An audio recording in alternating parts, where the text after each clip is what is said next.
Alright guys, welcome to another video, and today I did my 80s favorite wrestlers. Here's my 90s favorite wrestlers. So I'm going to start off with Scott Hall, Razor Ramon. When he first came into the WWF, he was cool. I liked him. He had that Scarface character, say hello to the bad guy, and he was the man. First four-time Intercontinental Champion. He was a heel when he first came in, then he turned face. He was a good heel, good face. And of course, him and Kevin Nash went to WCW, and with Hogan formed the NWO. But Scott Hall, what do I remember about him? Well, I remember him and Bret at the '93 Rumble for the WWF title, outstanding match. I remember him and Martel for the Intercontinental title. I remember him and Shane Douglas, or Dean Douglas, for the IC title. And I remember that he also faced people like Yokozuna, Goldust. He's faced, he wrestled at WrestleMania against Paul Backlund, WrestleMania 9. An outstanding ladder match at 10 with Shawn Michaels, and SummerSlam 95. So he had two great ladder matches with Shawn Michaels. And was part of the Clique, of course, with Shawn and X-Pac and Triple H and Kevin Nash. They were all part of the Clique. But Scott Hall, he was the man.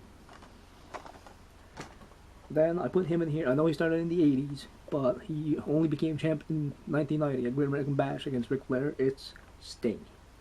He had some great feuds with Vader, Flair, like I said. Who else did he fight?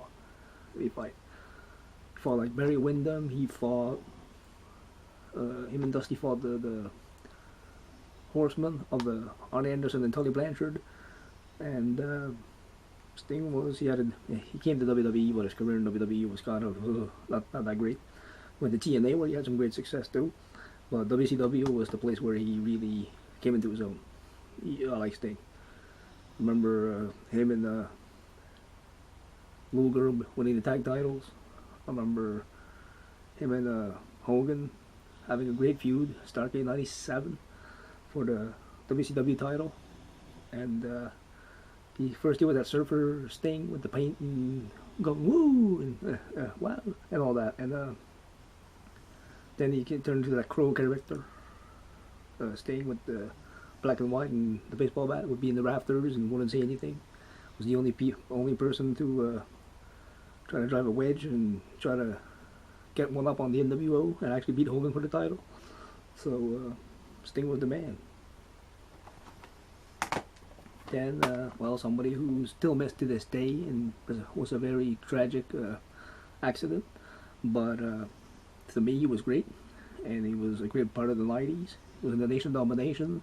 He was in the Hart Foundation with like Pillman, Bulldog, Anvil, Bret, and he was probably just as good a wrestler as his brother Bret, and it's Owen Hart, who died in 1999 at the Kiel Auditorium in Kansas City, Missouri, coming down from the rafters and fell and hit his head on the turnbuckle on the way down, and yeah, died on the way to the hospital. But remember Owen Hart, great feud with Bret.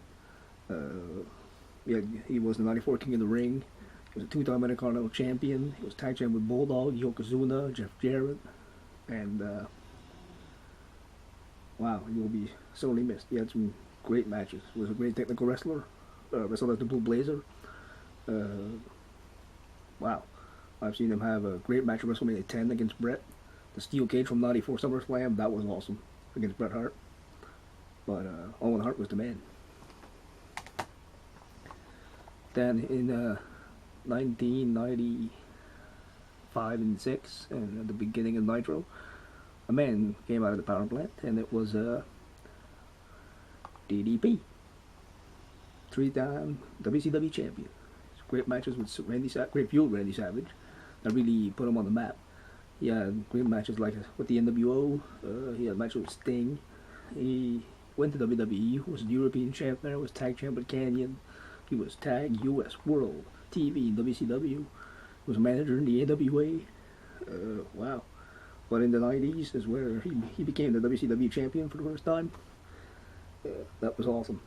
when he won that 4-way at Spring Stampede. He beat Hogan, Sting, and Ric Flair, and Savage was the ref. And he pinned Nature Boy Ric Flair and became WCW champion. So, DDP. I like this move, the Diamond Cutter. And Page was a very, very good hard worker. Only started the wrestling around, I think it was like 35 when he started wrestling. My God. But yeah, Page was a very good worker in the ring. And here it is. My signed Bret Hart DVD. Well, he was the man in the 90s too. The excellence of execution. 5-time WWF champion. 2-time WCW champion. He was tag champ with Goldberg. 2 times with Anvil. He was a US champ in WWE. 4-time US champ in WCW. He had titles everywhere. And Bret Hart wrestled at a lot of WrestleManias. My God. But he beat Piper for the IC title, Perfect for the IC title, and first, 2-time King of the Ring, one in 91 when it was not televised, and one in 93. But he had some outstanding feuds with Paul Backlund, great feud with Piper over the IC title, like I said, great matches with Perfect. Never seen Bret Hart have a crappy match.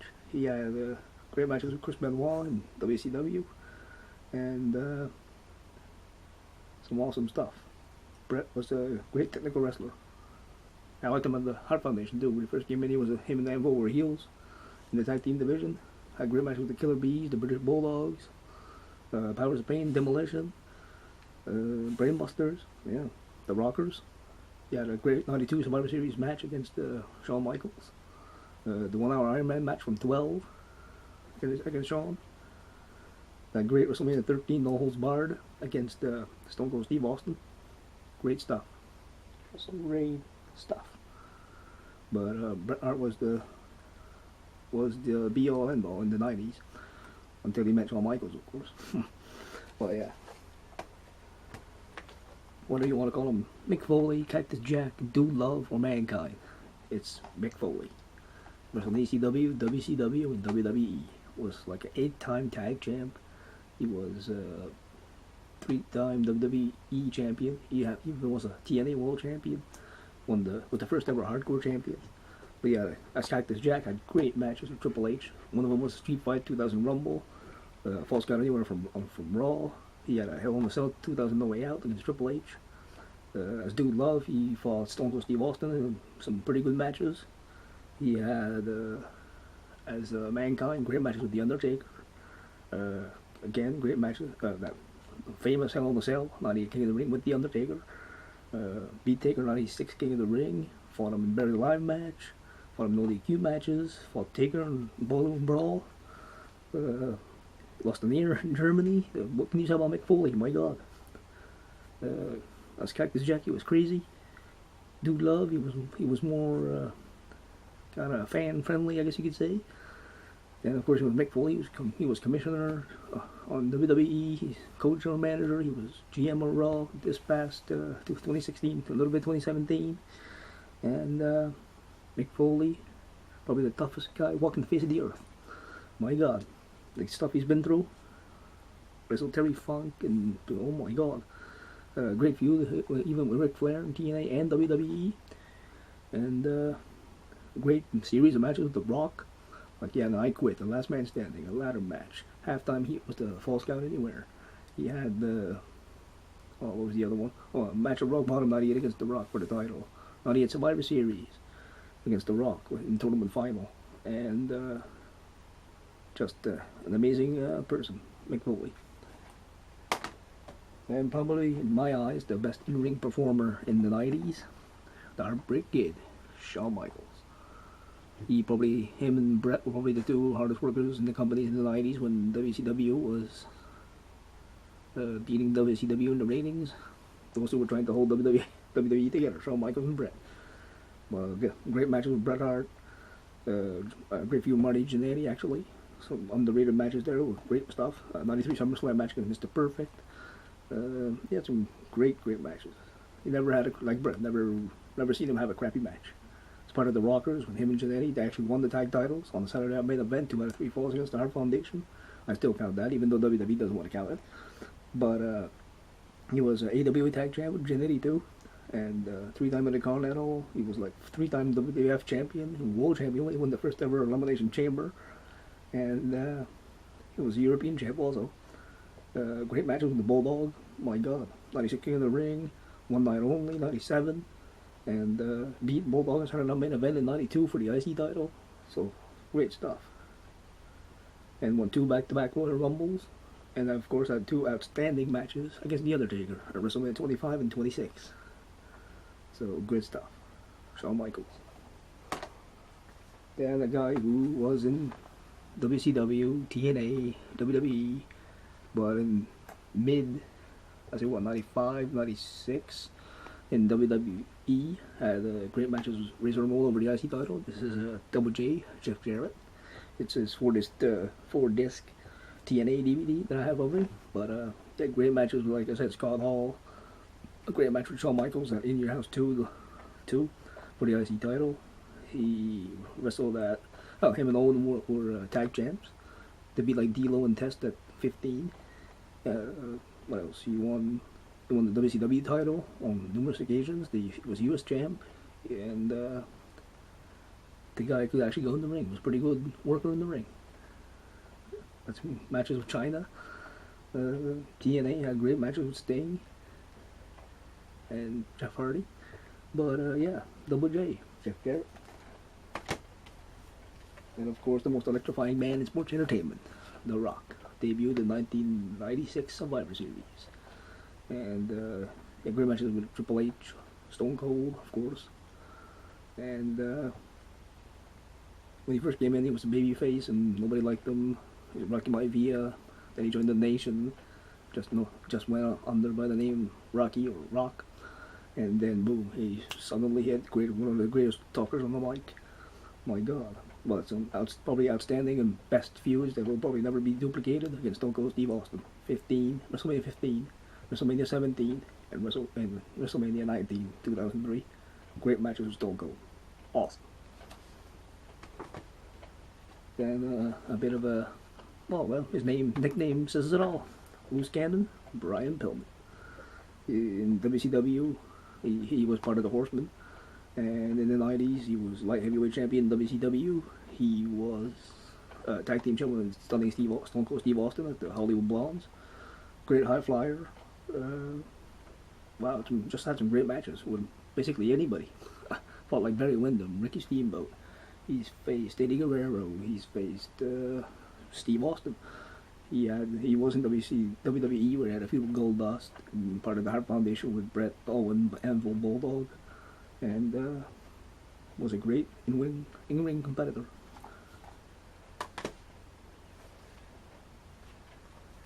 Then we have the Big Red Machine, Kane, coming in as the Undertaker's brother at the 97 Bad Blood pay-per-view, and he ripped the door off the Hell in the Cell, and came in and cost the Undertaker the match against Shawn. But yeah, he had some great matches with Shane McMahon, ambulance match, last man standing, great matches with Rob Van Dam at SummerSlam 03 in a Nobles Bar match, great matches with Shawn Michaels, the Undertaker, Buried Alive, Hell in the Cell. He's had a world title, ECW title, WWF title, tag team with Taker, with Mankind, with X-Pac. He's been tag champs with Van Dam, Hurricane. He was the Hardcore champ. My God, he's won some titles. But yeah, Kane was pretty good. He was the man, the Big Red Machine. Then we've got The Undertaker. Survivor Series 1990 was his debut. And semi-retired around 2010 and retired in 2017. His last match was against Roman Reigns at WrestleMania. But Taker had great views of Mankind, Stone Cold, The Rock, Triple H. Just, wow, he went like 21-2 in WrestleMania. That's outstanding.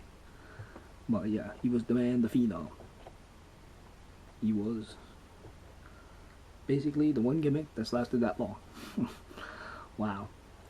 But yeah, that's probably beaten everybody and faced everybody. Then we got the man who basically, because he married Stephanie McMahon, is the son-in-law of Vince McMahon, Triple H. Debuted in 95. Wrestled a bit in WCW before that, but 95 though, he started at SummerSlam 95 against Bob Holly. Then 96, he had some matches like on Buried Alive against Stone Cold Steve Austin. He had, what else? WrestleMania 12, he fought the Ultimate Warrior. He had some great matches with Rock, Austin, Mankind, Taker. 97 had a great cage match with Mankind, SummerSlam. Those great street fights in Hell in a Cell with Cactus Jack. And still won the 2016 Royal Rumble to become WWE Champion. Like a 14-time champ. Oh my God. He won the IC title like 5 times. He was tag champ with Stone Cold, tag champ with Shawn Michaels. Was European champion. He just basically did it all. He won the Royal Rumble in 2002. So,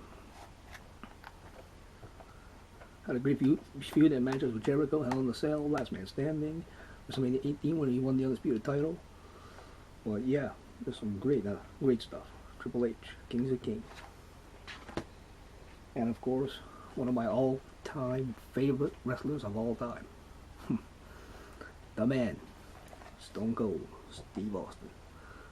What can you say? Came in as the ringmaster, sucked. And then when the 96 King of the Ring, he said Stone Cold Steve Austin. That's where he became big, very big. When he said Austin 316, he says I just whipped your ass. Well, yeah, he was the man. Like I said, great matches with Austin, with Rock, with Triple H, with Undertaker. Match against Shawn Michaels at 14 was awesome. He fought Rock 3 times at WrestleMania. He had some great feud, and probably the feud that probably helped WWE go over and beat WCW was the feud he used to have with Mr. McMahon, Vince McMahon. Probably never be a feud like that ever again.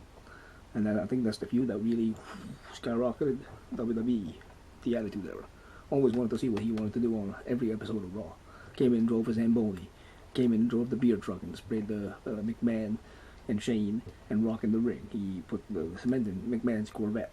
He destroyed the DX Express, the bus they had. He just done so many things in his career. Yeah, awesome. The man, Stone Cold Steve Austin. Well, those are just a few of the wrestlers I remember from the 90s, and some great memories. Some of them are no longer with us, but hey, they still have some great memories. So, I hope you enjoyed this 1990s look into wrestling, and thank you for watching.